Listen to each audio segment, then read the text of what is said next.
seigo, ani, I, wachia, gue. We only used three of those this semester, but these are other ways to say hello. As you may remember, seigo is in Geha, ani is Anishnabemoin, I is Inuktitut, wachia is what the EU or Cree people say in northern Quebec, and gue is of, I believe, Innu or Atsikamek origin, but it's kind of spread. And even if you go to Ganawage or Ganazadage, the local Ganyangehaga communities, sometimes you'll hear Gwe. So that one's kind of spread around a lot.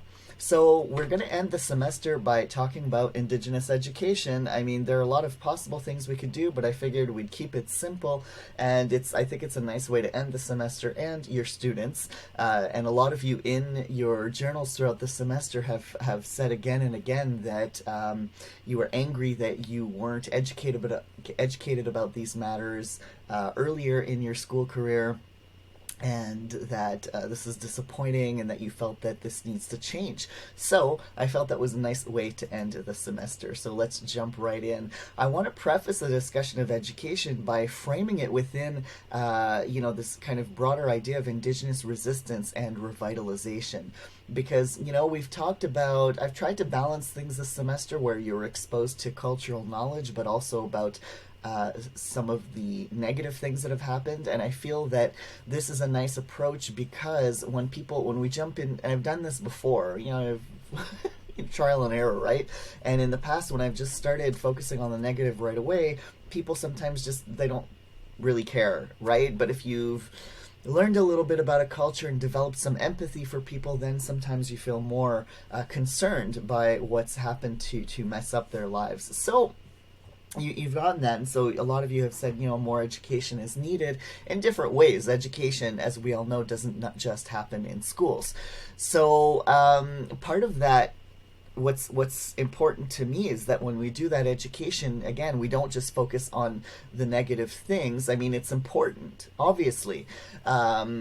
But we also need to remember that Indigenous people have never just been passive victims who just rolled over and let things happen to them. If you forget anything else, that is one of the top things you need to remember. So you might be, and I don't mean this in a patronizing way, but just 2012, for me, it doesn't seem like that long ago. But for you, obviously, if you're 18, 19 right now, that was almost a decade ago, you were still pretty young and, maybe transitioning from elementary to high school and just not really paying much attention to the news. So you might not have kind of been aware of the existence of the Idle No More movement. And it's something I wish we would have had time to talk about. We learned a little bit about Idle No More when we looked at the film Trick or Treaty, because that was referenced quite a bit. It was around that same time when they were filming Teresa Spence doing her hunger fast and the Nishiyu walkers from up north walking to Ottawa. It was all that same year. That was a big year, 2012, end of 2012, beginning of 2013. So when this happened, people were using it. Started people were using the hashtag Idle No More, and some grab more grassroots Indigenous people, folks like Amanda, right, who came to speak to our class, and who did a couple of other presentations this semester at Vanier. I didn't know her at the time, or them. I didn't know them at the time, so I have no idea if Amanda used, the Never Been Idle hashtag. But a lot of folks in that similar kind of political stream of grassroots activism were like, hey, we've never been idle.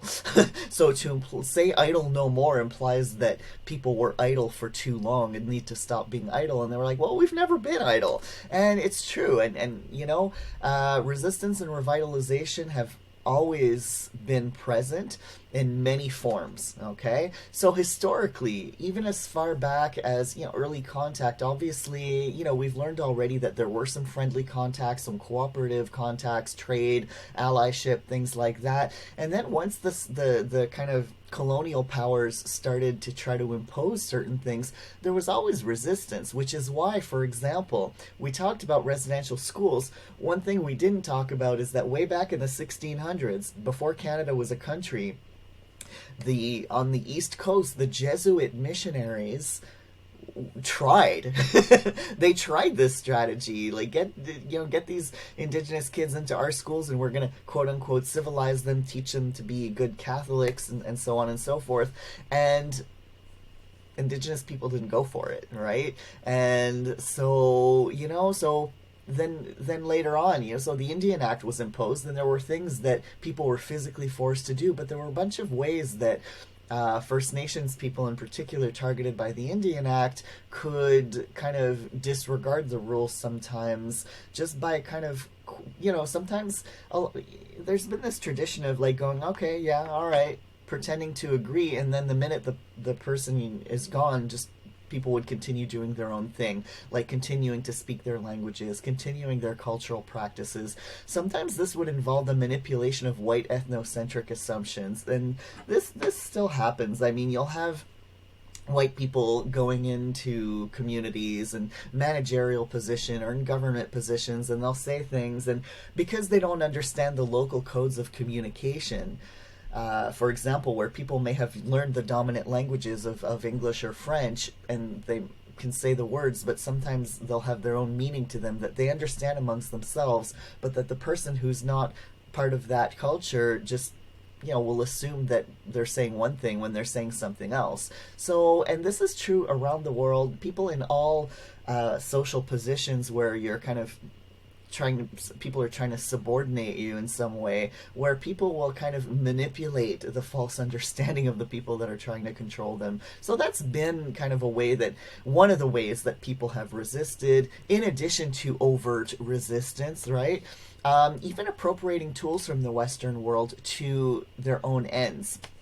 So there are different ways of doing that as well, So just again, we're it's important to remember that there's always been some kind of resistance happening. Even, for example, when ceremonies were banned for a while, for a good, I think, 50 or 100 years under the Indian Act, people would go hide and do them. And if they were, an RCMP officer came, they'd say it was something else and take advantage of the fact that this person probably genuinely didn't know what was going on.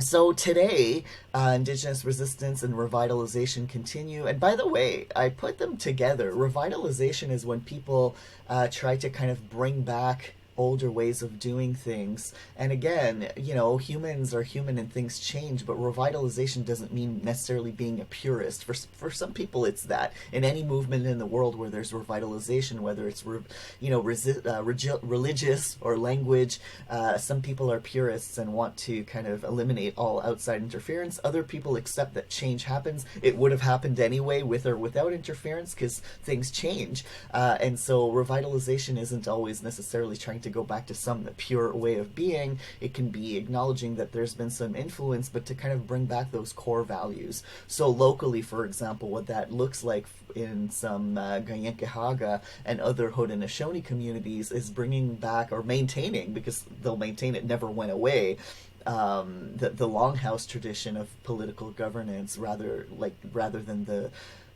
ban system that's imposed by the Indian Act, right? So for me, I see revitalization as a form of resistance. So that's why I put them together. So what are the different ways that different forms this can take? It can be political. So some people work within the mainstream system, right? We see some Indigenous people joining parties, usually the NDP or the Liberal Party, although there are some who are conservative, right? People are different, but for the most part it tends to be on the more liberal or left-leaning side of things. Locally you have a few who are in, for example, Québec Solidaire, or outside of the mainstream system, and again, like I mentioned, like trying to maintain the Haudenosaunee longhouse system is one way of doing things. In other places it might look different, right?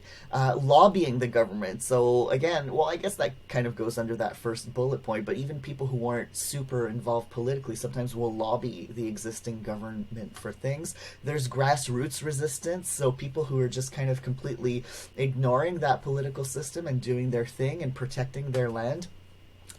Some people resist and revitalize by completely disengaging from mainstream culture and just being out there, and this can happen for people who do have at least some access to their ancestral homelands, and they can still go and spend most of the year living on that land, doing their thing, and just completely disengage from mainstream culture and politics, and just try as much as they can to live a traditional way of life. For some people, resistance and revitalization takes the form of art. And again, these aren't mutually exclusive, right? Some people will use arts to be politically involved and things like that. So when I say arts, it's in the broadest possible sense, right? So graphic novels, film, documentary or fiction, TV, literature, music, comic books, anything, right? Painting, sculpture, you name it, graffiti.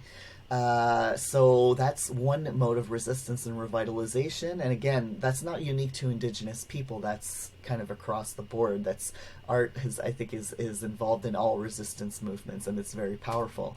Social media, right? So if you if you're a TikTok user, look at Indigenous TikTok. A lot of people are using that as a way to kind of share culture amongst themselves, but also resist, revitalize. Also, all forms of social media, right? So YouTube, I already mentioned TikTok, Facebook for maybe older people. I know folks of your generation see Facebook as an old people thing. Twitter, again, I think that's more of an old people thing, but maybe some of you are on there. Some Indigenous youth are on there, on Facebook and on Twitter, Instagram. Like they're people of all ages, but I do see a lot of youth, people your age, using these tools. And finally, not finally, there are probably other things I'm forgetting here, but education, okay? So again, not mutually exclusive to any of these things. So therefore, we get to the main point of this week's material. My slide's not advancing here. Okay, so Indigenous education.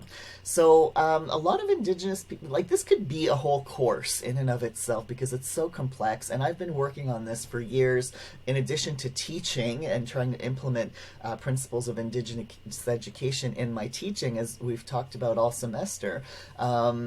Also, I'm trying to change the system from within, even though sometimes I'm skeptical about the extent to which we can do that. But I keep trying. I keep trying to push that boulder up the hill. And over the years, more and more people have joined me, and that's great. And I joined others before me. I didn't start this, obviously. So one of the things I've learned is that a lot of Indigenous people are very wary or distrustful of the mainstream system, and that's understandable when you consider the extent to which Western-style education has been a factor of assimilation. We think of residential schools, for example. That's the biggest, most classic example. But even beyond that, just the way you've all noticed it, the way in which history is whitewashed, for example, right? Where not only Indigenous people, but Black people's history, the history of all racialized peoples, different religious groups that aren't Christian, their histories here are kind of very invisible in the curriculum in North America. So, a lot of people distrust it, and the people who want to disengage from the broader system sometimes just figure, we'll do things our way. And Indigenous peoples around the world have always had their own way of education. That's the thing that burns me when you have these movements. Oh, we're going to go to the developing world in Africa and bring them schools. And it's like, okay, some people want this in these places, okay? And then for legit reasons, because they know that in the global culture today, that does help you get ahead. But before people were colonized and taken over by different forces, people had their own way of doing things. People had their own way of teaching their kids the things that they needed to know. And that wasn't in a classroom, that was through daily life, okay? So, anyway, some people are kind of choosing that path, combined maybe with some homeschooling or whatever, right? There are a lot of Indigenous people and allies, non-Indigenous allies, who work to improve the system to make it more accessible to Indigenous people. And to understand that, that's the first question in this week's reading assignment, is to go look at Vowel Chapter 31 for kind of a very brief overview. It's much more complex than this, obviously, but an overview of the many ways in which the current system fails Indigenous students. Because it's not enough to say, okay, everybody has access and everybody can come to these schools. What are these schools doing to help Indigenous students feel that they are a part of this, that their histories and cultures are valued as any other in the system, recognition that the system operates on stolen land, like all this stuff. And, there are other barriers that Indigenous students face, because most of the educational system is not in their own language and according to their own cultural norms and all kinds of things that, again, a very brief summary is provided in chapter 31. It's a short chapter, it gives you an overview, and that's for all levels of education. Okay, so from kindergarten or K to 12, but also a bit of post-secondary there. But the focus is mainly on the younger grades there. But it gives you an idea. So that will help you understand why it is that so many people are working to improve the system to make it more accessible. And then other people want to go beyond making it more accessible to Indigenous people, to actually decolonizing or indigenizing education. Now, this could be a whole kind of week that we could have talked about this kind of terminology, and I didn't really go there because it's complex and I wanted to touch on the basics more. But not everybody agrees on the meanings of decolonize and indigenizing. That should be indigenize education. I'll fix it later. I know, I say that every week, right? So I have some Indigenous colleagues who don't like the word decolonize applied to education because they feel that decolonization should be specific to land reappropriation by Indigenous people. And for example, when Amanda came to our class, they did specify that it's something that should be done by Indigenous people only. But I have another Indigenous colleague and consultant who prefers decolonize over indigenize because they say that indigenize means you're tweaking the system, but it's still a non-Indigenous system. So anyway, there are lots of debates on terminology, and by the time you graduate with your bachelor's or whatever, and if some of you choose to get involved in this stuff, even during your education, even next year or in 2 years, you'll encounter these debates and there might be other terms thrown into the mix. So it's kind of, I put them both because you'll see both of those words. So what this means, some people want to go beyond this and decolonize and indigenize education, is to kind of, again, like I said before, that one way of resisting and revitalizing is to appropriate non-Indigenous tools that were originally non-Indigenous and appropriate them and use them for one's own ends, or the ends of a certain something you want to achieve. So that's what some people want to do, not just make it accessible, but then have more Indigenous content in courses, have more Indigenous teaching methods, have Indigenous people hired not just as teachers, but as staff, as managers, so that decisions are made taking into account Indigenous points of view. Remember that concept of two-eyed seeing, right? We need more of that in education, because we can be teaching stuff in our courses, but if all the decisions are being made by directors and deans and all those administrators only from non-Indigenous points of view, then the system doesn't change, okay? And then Indigenous students don't see enough Indigenous people working at the college. This is the same for any group of people, particularly racialized people, right? I know students have said this to me, Black students, other racialized students have said, most of my teachers are white. And so, it's not that we can't relate to each other across these artificial divisions that humans have created effectively. But I can understand how if you're, say a Black student or an Indigenous student, and you don't see anybody that looks like yourself in these positions, it's easy to internalize that idea that people like you can't make it there, right? So one of those decolonial things that needs to change is more hiring, and that happens not by teachers, but by people higher up in the institution. So that's what we're talking about, is making these changes in the system. So these are priorities internationally, nationally, and even provincially. And I'm just going to give you just some extra stuff. I know a few of you are interested in education, so even if you don't have time right now to look at this, at these links, I invite you to keep them, open them and bookmark them, or keep these slides to look at later on. But if you ever want to write a paper on education here in another course at Vanier, once you're in university, or just for your own personal knowledge, these can be very useful. So internationally, there's the United Nations Declaration on the Rights of Indigenous Peoples, and if you click on this, you'll see it. I'll show you. I had it opened up. So this declaration was created in, well, it was officially adopted in 2008, but Indigenous people around the world worked on it for decades, I think 25 years. So there are different resolutions and different articles in here, and there are some that deal with education. So they're listed here. 14 and 15.1 in particular are interesting to look at. We've talked about the TRC, right? So there are calls to action that they came out with this huge report, but then they had calls to action that they created, and there's a list of them here. Right, and you can look at them, and there are some in particular that concern education. Some of it is education K to 12, and some of it is post-secondary. So these are the responsibilities that the government has and educational institutions have.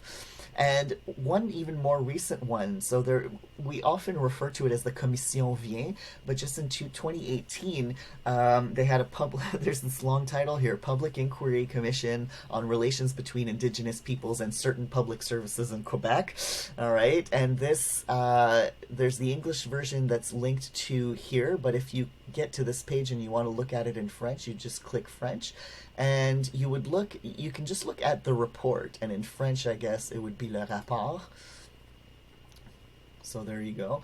And when you open the report, here's the English version. It's hundreds of pages long, right? So 488 to be exact. And it breaks it down. It's about the public services, so social services, health, policing, the justice system, and you do have some. So starting here, so page 249, you start to have some calls for action concerning education, just public education in general, but also education, the educational system in particular, right? So the Quebec curriculum,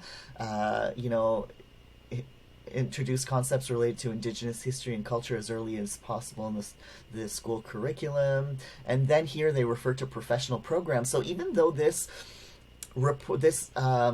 inquiry was more about the say social services and health and policing, those people all have to go through education. So education is a component for all those things as well, right? So, when you're training social workers and doctors and lawyers, they need to be trained on these things. So it's an interesting document to look at, again, if you're ever doing research on things that are related to that. So, some points to retain here are, based on Chelsea Vowell's chapter, but also some of these other documents, is that, again, the current educational system fails Indigenous students and, of course, their communities. By extension, there's discrimination, there's a pressure towards assimilation, just in the way that the schools are designed and the kind of curriculum that there is, that whitewashing we talked about, and, of course, the perpetuation of misinformation and invisibility. So that affects the Indigenous students that are in this system, but also everybody else who is then learning all the stereotypes and the misinformation, or not learning anything at all, and then going into their own professions and turning around and discriminating either intentionally or non-intentionally against Indigenous people.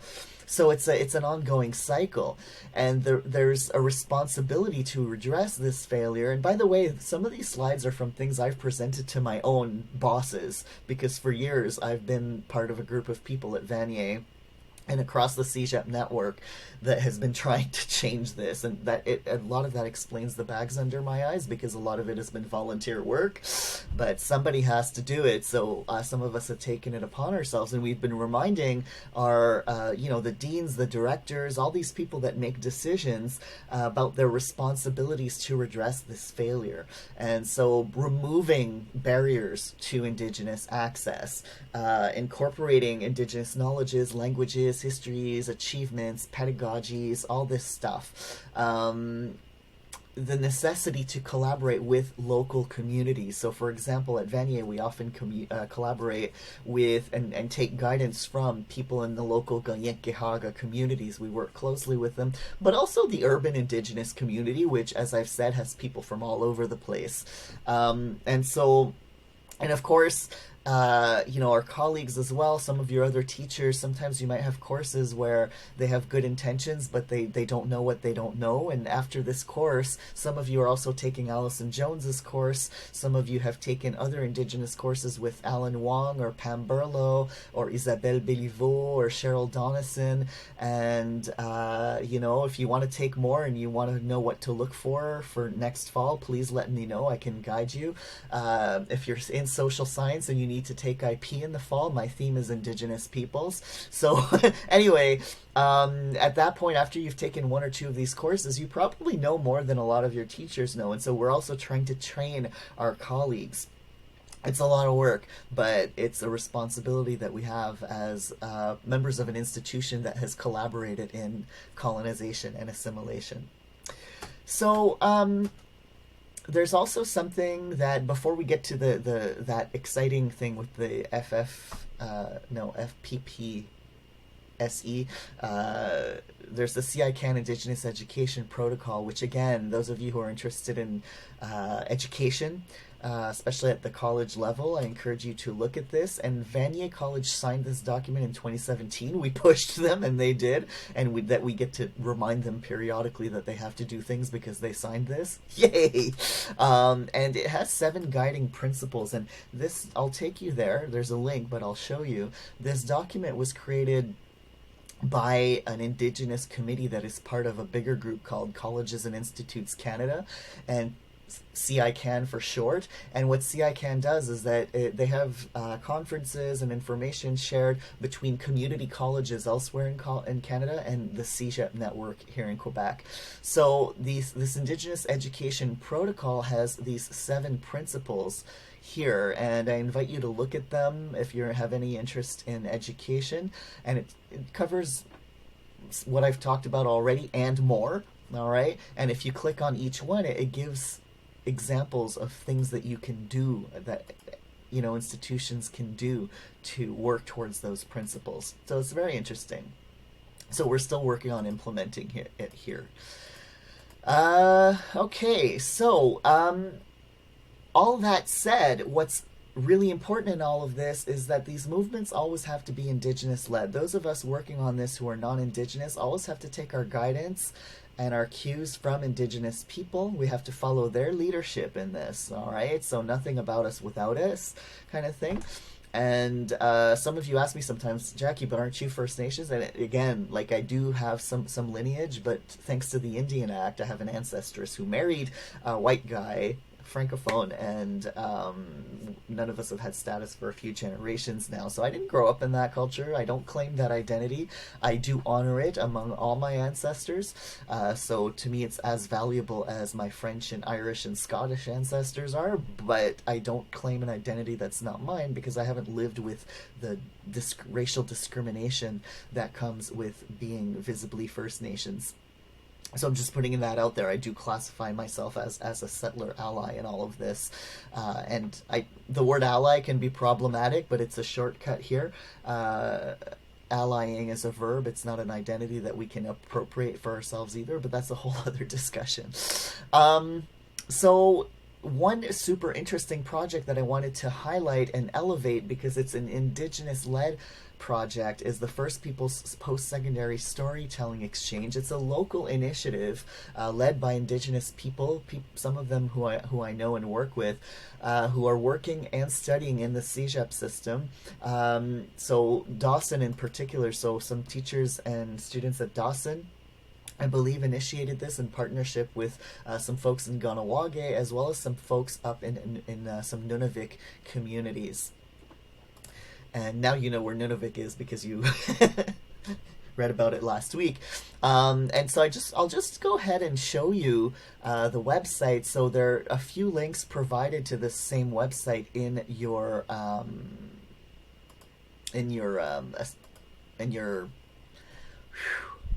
your weekly reading assignment. Oh boy, I need another coffee. And so this is the home page here, and what they do essentially is, oh, I can't scroll down. Oh, because I'm on screen. So if you look at this, I gave you different links. So there's a link to the homepage, and they explain kind of what they do. And the first thing, after you read Chelsea Vowell, question 2 is where you'll be looking. I gave you a direct link to this part here, project, and what we've learned. And you'll get a little bit of information about what they were trying to learn with this project. So basically it's a research project. And you know, when I talk about how in Indigenous pedagogies and worldviews, knowledge and learning happens beyond the intellect, well, this is a prime example. So in your journals, I'm always saying, okay, don't just stay stuck in the intellect. You still need to think about the factual stuff, but how does this affect you personally? How can you express it? And I'm always giving you options for bigger projects, for creative ways of expressing yourself. Well, this is an example. So when they did their research, they didn't necessarily follow the typical Western approach. And so you can learn a bit more about that and then just see what inspires you from that and what you can learn from it.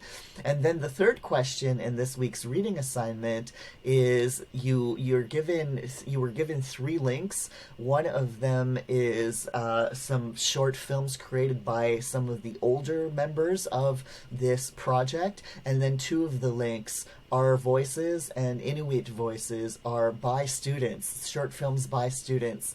So you're invited to look at a selection for question 3, a selection of these short films. And some of them are 2 minutes, some of them are 15 minutes. So kind of, you know, aim to watch about 20 to 30 minutes worth of stuff. It can be a combination of a bunch of little 3 and 5 minute videos, or it can be 2 longer ones from whichever of those pages you like. So basically, we're elevating voices that were involved in this project. So you'll learn something about some of your peers in the CEGEP network, but who are Indigenous, and you might learn a little bit about how their experience in CEGEP is a bit different than yours. Maybe you'll see some similarities, especially if you're from another racialized group or any other group that's kind of marginalized in any way in education. Also, some of them talk about their communities and just some of the beautiful things, some of the challenges. So you'll learn some different things. So just kind of scroll through and see what inspires you to look at and just learn from that. And that's it for this week's reading assignment. It's Chelsea Vowell, chapter 31. Learning about the project here, just like what they learned, what they were looking for, some of their results, and then looking at a few videos. There's no part 2 is the quiz. So if we go over and look at this here, so there's part 1, and again, it's not letting me do anything. This is really annoying. So part 1 is, Chelsea Vowell, chapter 31 for question 1. Question 2, learning about the project. And question 3, looking at some of the videos. And part 2 is the vocabulary quiz. So I didn't put in a thing about the project, the final project, because it's due the Monday after this assignment is due, and I wouldn't have time to give you feedback anyway. So if you do want to talk to me about your project, then, talk to me, write to me, make an appointment.